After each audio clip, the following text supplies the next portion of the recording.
सभी किसान साथियों को राम राम। मैं हूं शंकर लाल मीना। साथियों, बात करते हैं थाई ग्रीन एप्पल बेर में फ्लावरिंग चालू हो गई है।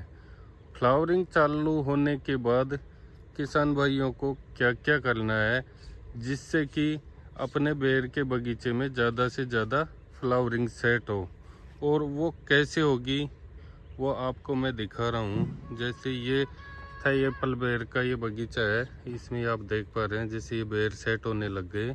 फ्लावरिंग लगभग 50 से 60% खुल चुकी है और इसमें पॉलिनेशन हो रहा है और बेर बन रहे हैं। तो साथियों, बात करते हैं कि फ्लावरिंग खुलने के बाद में जैसे काफ़ी किसानों के कमेंट आ रहे हैं और मैसेज आ रहे हैं कि बेर के पौधे में पीलापन आ रहा है, फ्लावरिंग भी चल रही है और पीलापन आ रहा है। तो जैसे आप देख पा रहे हैं ये थाई एप्पल बेर का बगीचा है। इसमें सभी पौधों पे ये देखिए जैसे ग्रोथ चालू है, इनकी ग्रोथ रुकी नहीं है, फ्लावरिंग भी चालू है और पौधे की ग्रोथ भी चालू है। तो अगर पौधे में पीलापन आ रहा है इसका मतलब आपके पौधे की ग्रोथ वहीं रुक गई है। अगर पौधे की ग्रोथ रुक गई है तो ज़्यादा फ्लावरिंग सेट नहीं हो पाएगी, क्योंकि ज़्यादा से ज़्यादा डैमेज हो जाएगी। तो सबसे पहले आप अपने पौधे की ग्रोथ को बढ़ाने के लिए उसमें समय समय पे, मैं बार बार सभी से यही निवेदन कर रहा हूँ कि आप समय समय पे पौधे में पानी देते रहे। अगर समय समय पे पौधे को पानी मिलता रहेगा तो वो जड़ों के माध्यम से न्यूट्रेंट, जो फ्लावरिंग के लिए न्यूट्रेंट चाहिए, वो लेता रहेगा और अच्छी फ्लावरिंग सेट होगी। फ्लावरिंग चल रही है, बहुत अच्छी चल रही है। अब इनमें पॉलिनेशन चल रहा है और बेर बनने की कंडीशन पे है। कुछ परसेंट बेर बन भी गए और बाकी बन रहे हैं। तो उस समय में अगर आपके पौधे की ग्रोथ रुक गई तो ये मानिए आपके फ्लावर भी ड्रॉप होंगे, और उनको रोकने के लिए आप पौधे में या तो माइक्रो न्यूट्रेंट या फिर पानी के साथ में NPK 19-19 पौधे की जड़ों में ज़रूर दीजिए, जिससे कि आपको पौधे को जिन न्यूट्रेंट की ज़रूरत है वो पौधे को मिलते रहेंगे और उसकी ग्रोथ चलती रहेगी। ग्रोथ के साथ साथ पौधों में जो फ्लावरिंग है वो बहुत अच्छी तरह सेट होगी। जैसे कुछ बेर बनने लग गए और कुछ बन रहे हैं और फ्लावरिंग चालू है। तो आप NPK 19-19 30 से 40 ग्राम, जैसे 1 साल का पौधा है तो 30 से 40 ग्राम NPK 19-19 पौधे में पानी के साथ में दे सकते हो। और पानी अभी ज़मीन में जितनी ज़्यादा नमी होगी उतनी ज़्यादा आपकी फ्लावरिंग सेट होगी। ये मेरे बगीचा है, इसमें आप देख पा रहे हैं जैसे पौधों की ग्रोथ निरंतर चालू है और ग्रोथ के साथ एक भी पत्ता पौधे में पीला नहीं है, पूरा 100% ग्रीन है। अगर 100% ग्रीन रहेगा तो ये मानिए आपके पौधे की ग्रोथ अच्छी है और पौधा स्वस्थ है। अगर आपके पौधे में पीलापन आ रहा है तो इसका मतलब पौधे को पर्याप्त मात्रा में पानी और न्यूट्रेंट नहीं मिल पा रहे हैं। तो उनकी वजह से आपके पौधे पे फ्लावरिंग सेट अच्छी नहीं हो पाएगी। तो आप समय समय पे 3 दिन, 5 दिन या 7 दिन के अंतराल पे पौधे में पानी दीजिए। पानी के साथ में अगर पौधे में पीलापन आ रहा है, जिन न्यूट्रेंटों की कमी दिख रही है, वो न्यूट्रेंट भी पानी के साथ में जड़ में दीजिए। जैसे ग्रोथ चालू रहेगी वैसे ही जितनी ज़्यादा आपकी फ्लावरिंग सेट होगी। पौधे में पीलापन नहीं आना चाहिए। और फ्लावरिंग ज़्यादा सेट कैसे होगी? आपके बगीचे में ज़्यादा से ज़्यादा मधुमक्खियाँ होनी चाहिए। उसके लिए अगर नॉर्मली मधुमक्खियाँ आ रही है तो बहुत अच्छी बात है। और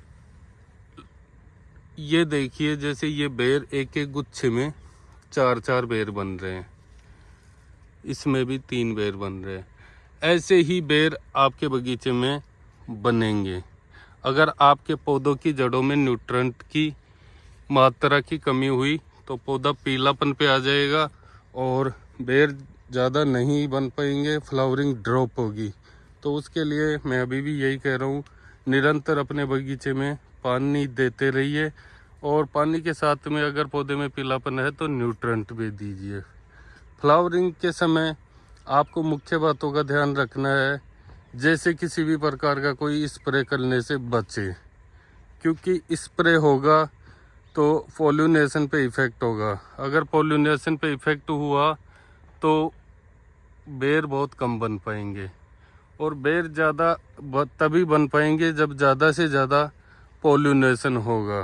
पोलिनेशन के लिए आप मधुमक्खियाँ कम आ रही है तो अपने बगीचे में 5-6 जगह मधुमक्खी का शहद लाके कहीं से और कपड़े में भिगो के 5-6 जगह रख दो।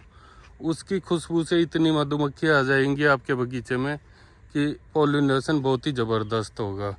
और पानी समय पे देना ज़रूरी है। जैसे आप देख पा रहे हैं मेरे बगीचे में कहीं भी एक पौधा, एक पत्ता भी पीला नहीं है, और पूरा न्यूट्रेंट सभी पौधों की ये देखिए ग्रोथ चालू है, एक भी पौधे की ग्रोथ नहीं रुकी है, और इनमें सब में फ्लावरिंग खुल रही है और फ्लावरिंग के साथ में बेर भी बन रहे हैं। ऐसे ही आपके बगीचे में 100% बेर बनेंगे अगर आप समय पे ध्यान रखोगे तो।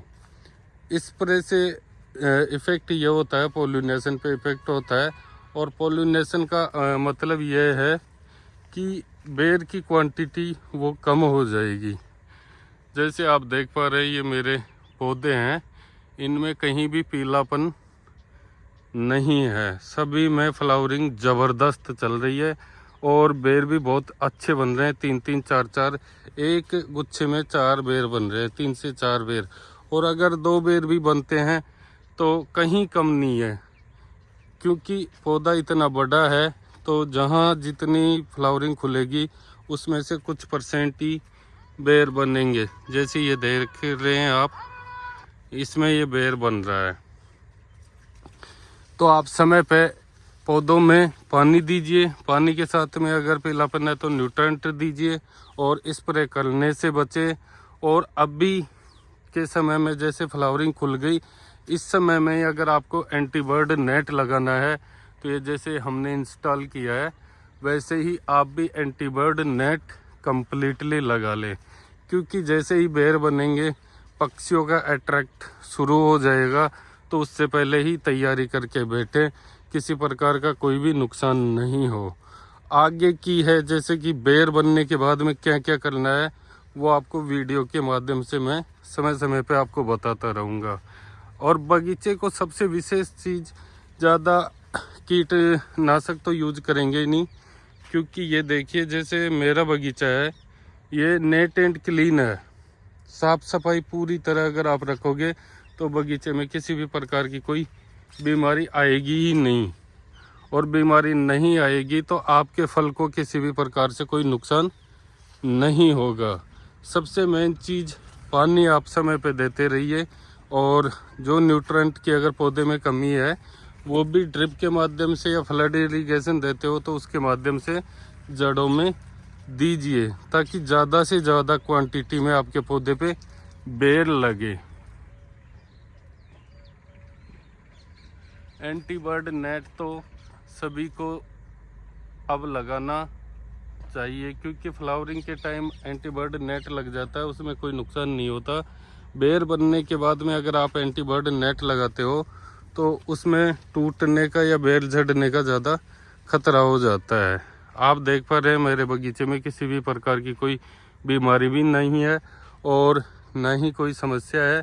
बेर भी अच्छे बन रहे हैं और फ्लावरिंग भी अच्छी सेट हो रही है। जितनी ज़्यादा आपकी फ्लावरिंग सेट होगी उतना ही ज़्यादा प्रोडक्शन होगा। और नॉर्मली जो फ्लावरिंग किसी किसान के सूख रही है तो उससे घबराइए नहीं, क्योंकि एक बारिश हुई थी अभी पहले, वो अम्लीय वर्षा थी, उसकी वजह से काफ़ी किसानों के जो फ्लावर पहले खुल चुके थे उन पे बारिश की वजह से काफ़ी नुकसान हुआ है।